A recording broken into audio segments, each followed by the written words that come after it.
हमारे साथ जुड़ गए हैं सुभाष जी, सुभाष शर्मा जी, जयपुर से वरिष्ठ पत्रकार भी हैं और वार्तिक टीवी के माध्यम से विभिन्न विषयों पर आप बड़े ही चिंतन और सूचना से भरे पूरे विमर्श अपने दर्शकों तक पहुंचा रहे हैं। सुभाष जी, इन दिनों सबसे अधिक बात जो भारत में हो रही है, स्वाभाविक है, प्रधानमंत्री की सुरक्षा में जो कोताही हुई उसको लेकर। मोटा मोटी अब तक हमारे दर्शक ये जान चुके हैं कि वो पंजाब में रैली के लिए जा रहे थे, फ्लाईओवर पर रुके, और कुछ ऐसा लगता है जो सिक्योरिटी एजेंसीज के बीच में तालमेल को लेकर भी गड़बड़ रही है, और एक तरफ निशाना कांग्रेस की तरफ जा रहा है कि कहीं जानबूझकर ऐसा किया गया। आपको लगता है ये संभावना है? हाँ, जिस तरह का अब तक का मीडिया रिपोर्ट्स में, सबसे पहले तो मैं अशोक जी आपको नमस्कार करता हूं और साथ ही आपके सभी दर्शकों को नमस्कार करता हूं। और आपने जो ये सवाल उठाया है, इस वक्त जैसा कि आपको पता है कि पूरा नेशनल और इंटरनेशनल मीडिया में ये चर्चा और ये खबर छाई हुई है। और ये जो बात आपने स्पेसिफिक पूछी है, इसका यदि हम एनालिसिस करें मीडिया रिपोर्ट्स को देखते हुए और घटना के वहां के चश्मदीद जो गवाह हैं उनके बयानात के आधार पर, तो इसमें गवर्नमेंट के लेवल पर, एडमिनिस्ट्रेशन के लेवल पर निश्चित रूप से पंजाब सरकार का, वहां के स्टेट गवर्नमेंट का कोताही का मामला सामने आता है। ऐसा हो नहीं सकता कि पीएम जैसी जो एक हस्ती है, जो देश की मुख्य कार्यकारी हस्ती है, उसकी सिक्योरिटी को लेकर इतना बड़ा लैप्स सामने आ जाए। ऐसा हो नहीं सकता, ये इम्पॉसिबल है। इसमें कहीं ना कहीं कोई पॉलिटिकल विल भी है, और लगता ऐसा है अब तक की खबरों के आधार पर कि इसमें कोई ना कोई पॉलिटिकल राइवलरी का भी खेल है। क्योंकि आपको पता है कि पंजाब में अब कुछ ही समय के बाद में चुनाव होने हैं, और चुनाव में जिस तरह की राजनीति भारत में चलती है, यहाँ के राज्यों में चलती है, वो आपसे कुछ छुपी हुई नहीं है। चुनाव में हर तरह के दांव और पेच अपनाए जाते हैं, और ऐसा लग रहा है कि ये जो दांव खेला है वहां की कांग्रेस की सरकार ने, वहां के एडमिनिस्ट्रेशन को एक तरह से हाईजैक कराकर, ये भी कहीं ना कहीं चुनावी बू इसमें लगती है। जो सुभाष जी बात आप कह रहे हैं और जिसकी संभावना, जो कुछ संकेत मिले हैं उनसे लग रही है थोड़ी बहुत, और पंजाब के मुख्यमंत्री ने अपने प्रेस कॉन्फ्रेंस में यह कहा कि वो प्रधानमंत्री से प्रेम करते हैं, वो चाहते थे कि जो डेवलपमेंट प्रोजेक्ट्स अनाउंस करने वाले थे उनका लाभ पंजाब को मिलता, और उन्होंने ये भी कहा कि जो पंजाबी है वो अपने ऊपर गोली खाएगा और आने वाले को सुरक्षित रखेगा, इस तरह की बातें कही। लेकिन साथ ही साथ उन्होंने ये कहा कि वो पुलिस को किसानों के ऊपर किसी तरह की कार्रवाई करने की अनुमति नहीं दे सकते थे, और इस तरह से किसानों के प्रति सहानुभूति भी जताई। तो इससे कहीं एक दोहरा उनका मंतव्य उनके वक्तव्य से पहुंचता लग रहा था। आपको क्या लगता है, ये आम जनता जो ना बीजेपी की हो ना कांग्रेस की हो, उनके लिए सीएम जो कह रहे थे पंजाब के स्पष्टीकरण के रूप में, वो कन्विंसिंग रहा होगा? देखिए, दो बातें हैं जो आपके सवाल में उभर कर आती हैं कि एक तो पंजाब के बारे में जो बताया जा रहा है सीएम की तरफ से कि वहां का जो जनमानस है वो बहुत ज्यादा उदार है, स्वागत करता है, मेहमान नवाजी करता है। ये इसके बारे में बहुत स्पष्ट तौर पर एक बात जान लेनी चाहिए कि जब वहां आतंकवाद का माहौल चल रहा था, तो जो नॉन सिख लोग थे उनके ऊपर जिस तरह के अत्याचार और कत्लो गारत किए गए थे, उसमें वो सारी की सारी पंजाबियत खत्म हो गई थी। ये एक फंडामेंटल बात समझने वाली बात है। अब सीएम चूंकि फेडरल स्ट्रक्चर का मामला है और पीएम की सिक्योरिटी में लैप्सेज हो गए हैं, और कहीं ना कहीं कोई गिल्ट उनके अंदर काम कर रहा है, इसलिए वो इस तरह की सफाइयां देते घूम रहे हैं। लेकिन गलती उनके पार्ट पर भी है। यदि वो आज ये कह रहे हैं कि वो उनके बड़ा प्रेम करते हैं, तो कम से कम पीएम ऑफिस से गया हुआ फोन उनको जरूर अटेंड करना चाहिए था। ये फोन क्यों नहीं अटेंड हुआ? और दूसरी बात कि भारतीय जनता पार्टी के शीर्ष नेतृत्व ने भी जब उनसे संपर्क करने का प्रयास किया, उन्होंने फोन नहीं उठाया। ये बहुत बड़ी बात है। और एक स्टेट में जब देश का पीएम जा रहा है, तो ये कोई छोटी मोटी बात नहीं है कि आप फोन पर नहीं है। अव्वल तो आपको वहां स्वागत करने जाना चाहिए था। एज ए प्राइम मिनिस्टर वो आ रहे थे वहां, आप नहीं गए, आपका चीफ सेक्रेटरी जाना चाहिए था। चीफ सेक्रेटरी नहीं गया, डीजीपी जाना चाहिए था, लेकिन ऐसा कुछ नहीं दिखा। यहां तक कि वहां का एसएसपी भी नहीं वहां मौजूद था। तो और सुबह जी, माफी चाहता हूं मैं इंटरप्ट करने के लिए, लेकिन ये सारे घटनाक्रम में इससे ऐसा लगता है कि जो फेडरल स्ट्रक्चर है भारत का, उस पर भी एक बहुत खतरनाक किस्म का सवालिया ये प्रश्न। देश में पहली बार ऐसा मौका आया होगा जबकि देश के प्राइम मिनिस्टर के साथ में इस तरह का बर्ताव हुआ है।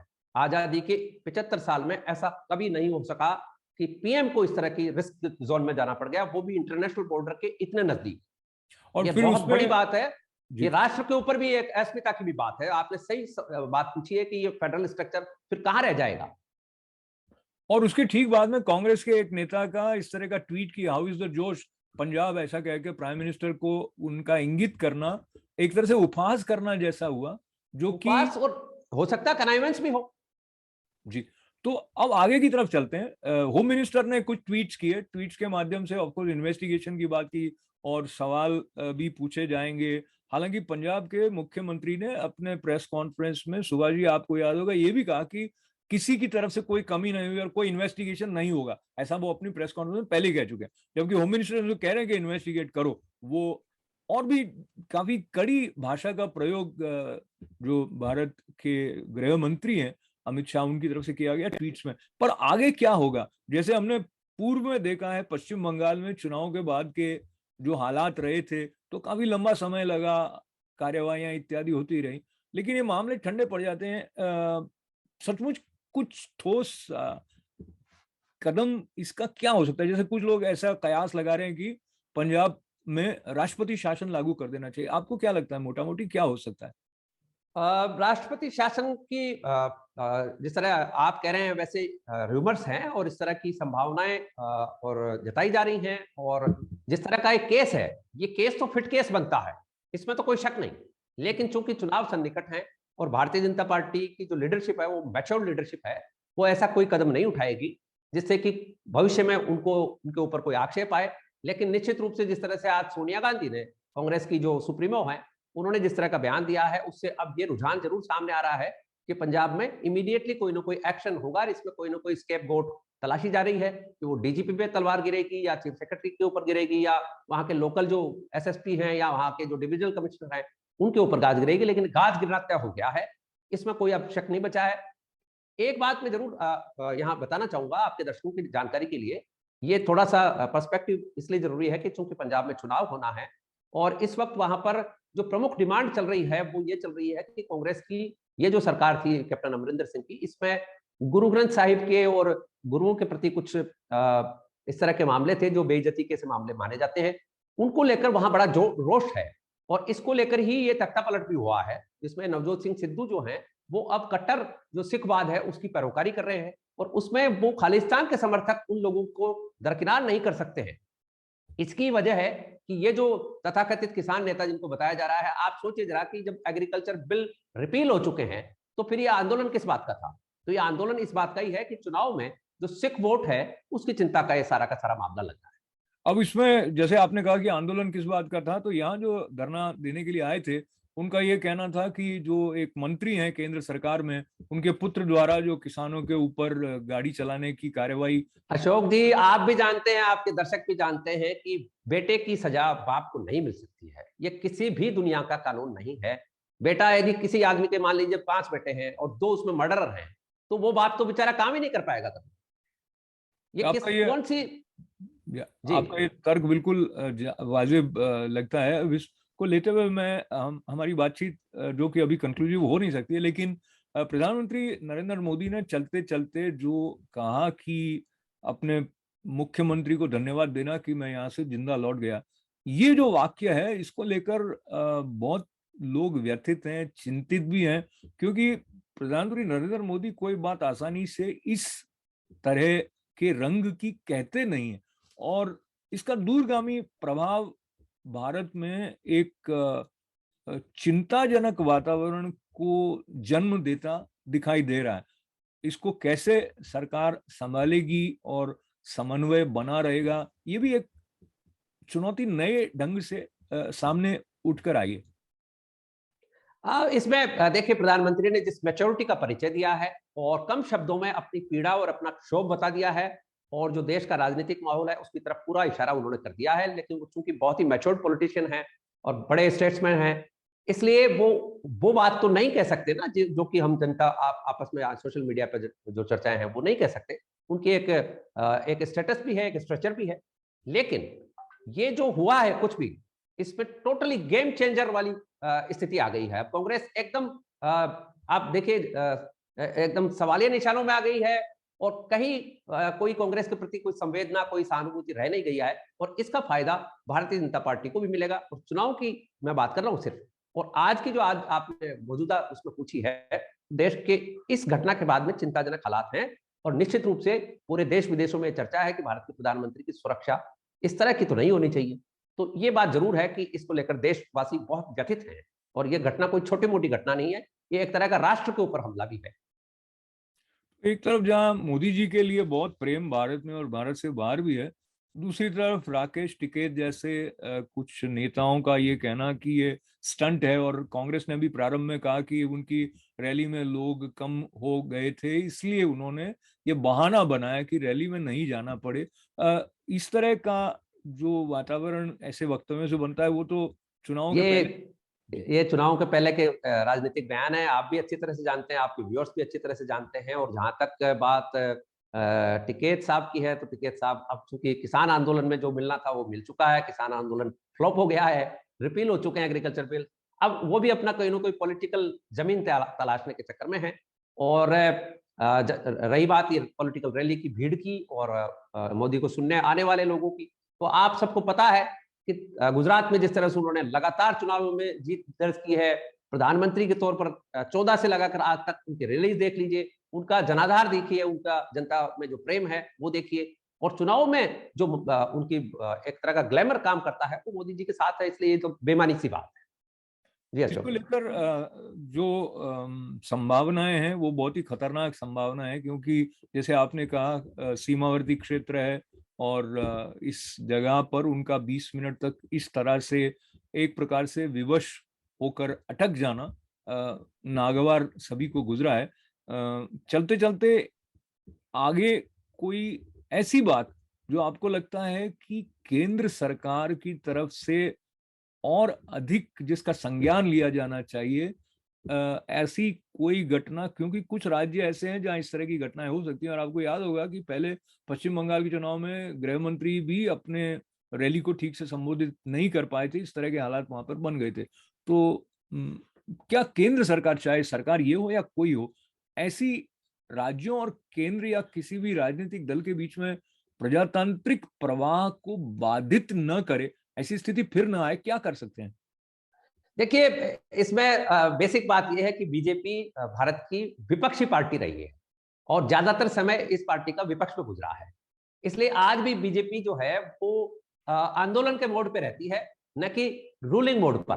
तो ये इस तरह का मामला है, बीजेपी को अब रूलिंग मोड पर आना पड़ेगा और जो रूल करने वाली पार्टीज होती हैं उनको एक्शन लेने में इस तरह की कोताही नहीं करनी चाहिए। और तुरंत भारत का चूंकि ये संघीय जो ढांचा है हमारा, इसको सुरक्षित रखने के लिए भी जरूरी है कि वो जो सरकारी एक दमखम है, सरकारी एक जो एक्शन की बात है, बाबरी मस्जिद ढही, यूपी की सरकार बर्खास्त होनी चाहिए थी, लेकिन कांग्रेस ने बाकी सरकारें भी बीजेपी की बर्खास्त कर दी थी।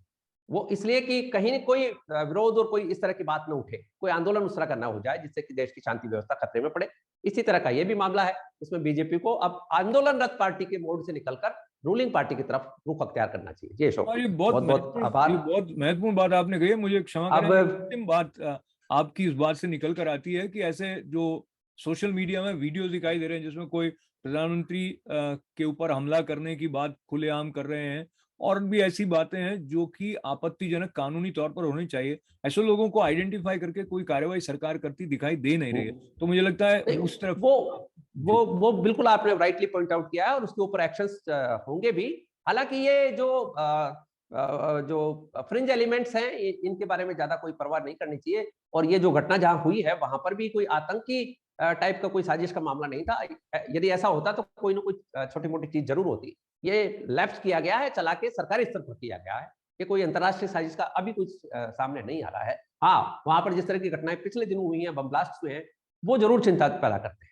बिल्कुल ठीक बात है शुभ। तो घटनाएं ऐसी रहें कि सुरक्षा के साथ प्रजातांत्रिक जो प्रणाली है उसमें भारत आगे बढ़े और ऐसी स्थिति फिर ना आए। सुभाष शर्मा जी, आप जयपुर से हमारे साथ जुड़े हैं, हम दोनों साथ साथ दिखाई दे रहे हैं, और सुरक्षा की तरफ बढ़ने की हमारी भी कामना है। आपका बहुत बहुत धन्यवाद है।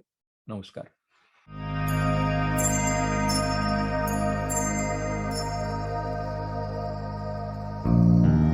श्वेत वस्त्र हंस वाहिनी मां वीणा पाणी विद्यादा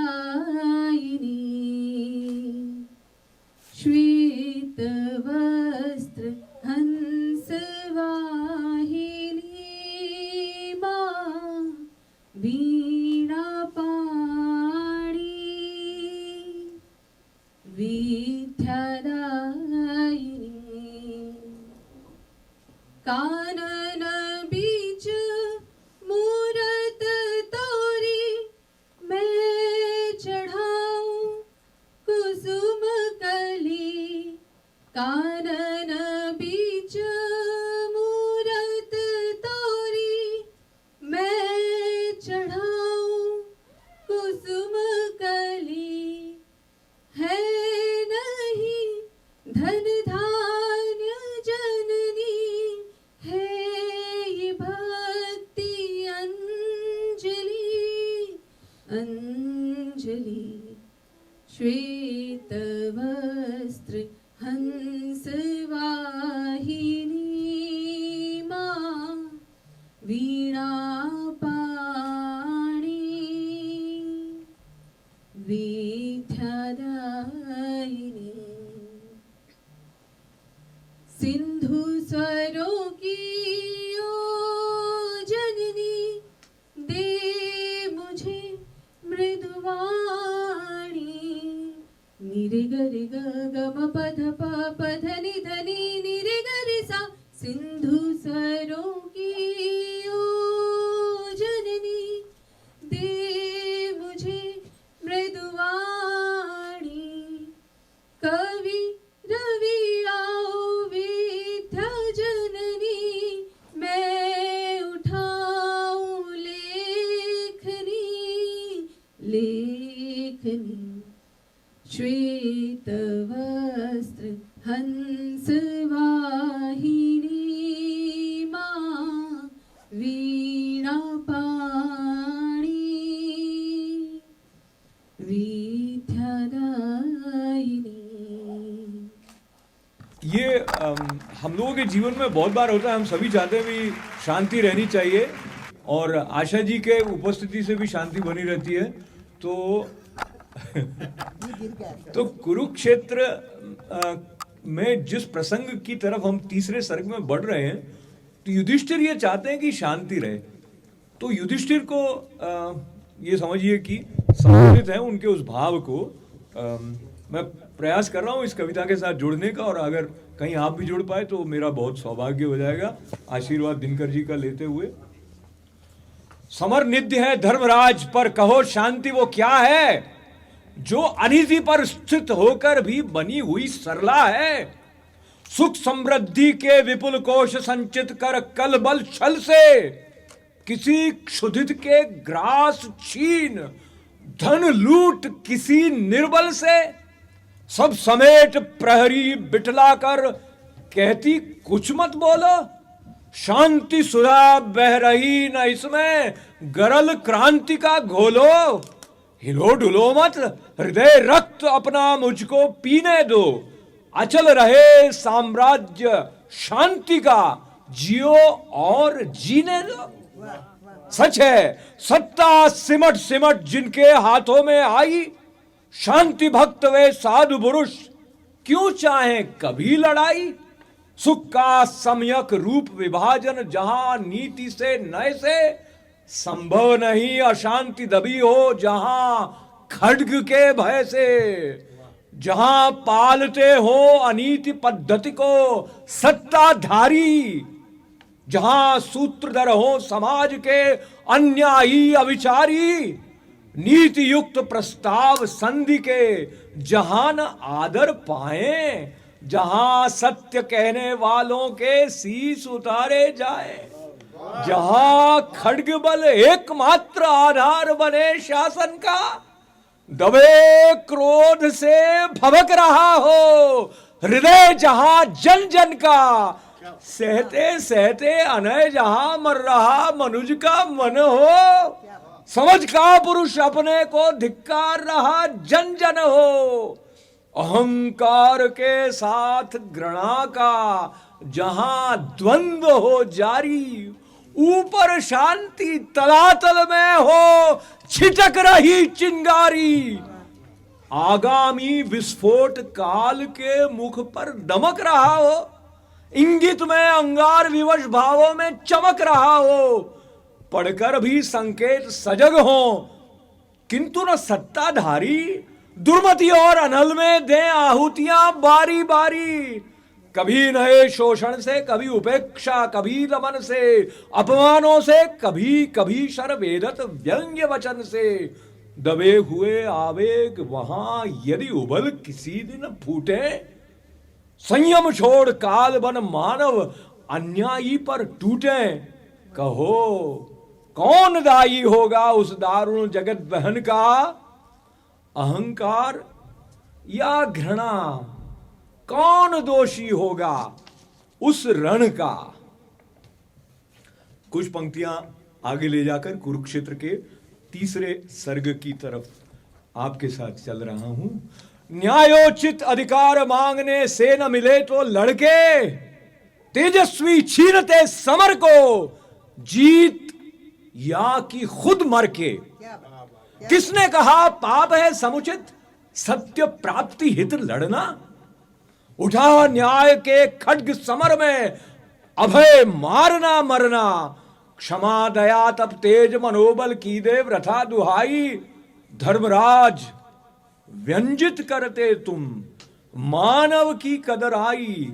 हिंसा का आघात तपस्या ने कब कहां सहा है, देवों का दल सदा दानवों से हारता रहा है। मनोशक्ति प्यारी थी तुमको यदि पौरुष ज्वलन से, लोभ किया क्यों भरत राज्य का, फिर क्यों आए वन से। पिया भीम ने विष लाक्षाग्रह जला, हुए वनवासी। केश कर्षिता प्रिया सभा सम्मुख कहलाई दासी। क्षमा दया तब त्याग मनोबल सबका लिया सहारा, पर नर व्याग्र सुयोधन तुमसे कहो कहां कब हारा। क्षमाशील हो रिपु समक्ष तुम हुए विनत जितना ही, दुष्ट कौरवों ने तुमको कायर समझा उतना ही।